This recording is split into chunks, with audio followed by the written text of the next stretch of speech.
Napakabait naman nito kasi nga uutusan tayo.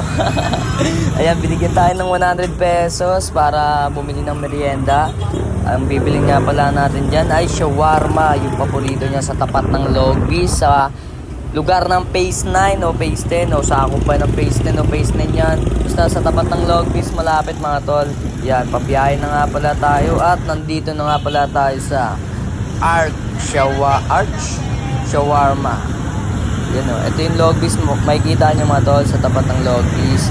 Malapit lang sila dyan mga tol, gilid ng Andox. So bali, ayun, naghihintay na tayo ng ating order.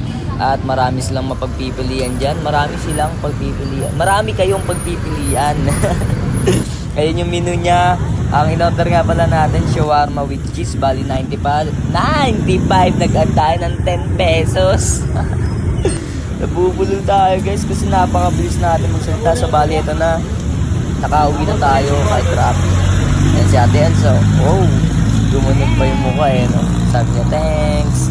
So ayun, tignan nyo naman mga tol pag binuksan natin sa styro. Grabe, nag-uumapaw ang cheese. 95 pesos mga tol, dalawa na kami dyan kakain.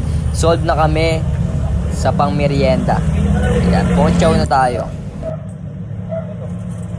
Hindi nyo kalaro tol yung tira nyo.